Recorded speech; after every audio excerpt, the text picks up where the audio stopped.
महंगाई महंगाई महंगाई, कौन सुनेगा अवाम की दुहाई। सैलाब और बारिशों से परेशान अवाम पर हुकूमत की जानिब से एक और पेट्रोल बम गिरा दिया गया। अवाम को रिलीफ देने के बजाय चीजों पर मजीद कीमतें बढ़ाई जा रही हैं। विभागी हुकूमत की जानिब से पेट्रोलियम मसूनियात की कीमतों में रात गए एक मरतबा फिर इजाफा कर दिया गया।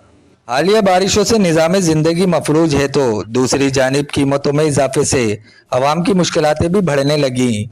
शहरियों का कहना है कि मुल्क में तेजी के साथ महंगाई हो रही है। अवाम को रिलीफ देने के बजाय विफाकी हुकूमत अवाम पर ज्यादती कर रही है। ये जो हुकूमत तेल पर दिन ब दिन कीमतें बढ़ाई जा रही है, अवाम देखिए जो है भूख से मर रही है।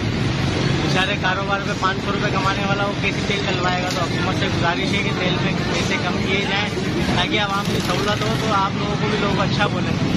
आवाम के साथ बहुत ज्यादती हो रही है कि पेट्रोल के पैसे पूरी दुनिया में कम हो रहे हैं और हमारे पाकिस्तान में रोज आना बढ़े जा रहे हैं, जिससे आवाम को बहुत तकलीफ हो रही है। और जो चीज़ें जो वहाँ से ट्रांसपोर्ट से आ रही है वो महंगी से महंगी तर होती जा रही है।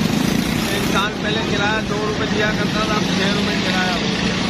अब इसके बारे में आप गवर्नमेंट को ये सोचना चाहिए कि हमें रिलीफ देना चाहिए कि कम से कम पेट्रोल वापस 150 रुपये में आ जाए।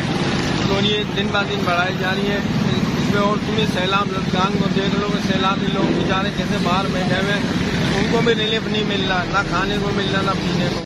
शहरियों ने विफाकी हुकूमत से मुतालबा किया है कि पेट्रोलियम मसनूयात की कीमतों में फौरी तौर पर कमी करके अवाम को रिलीफ फराम किया जाए।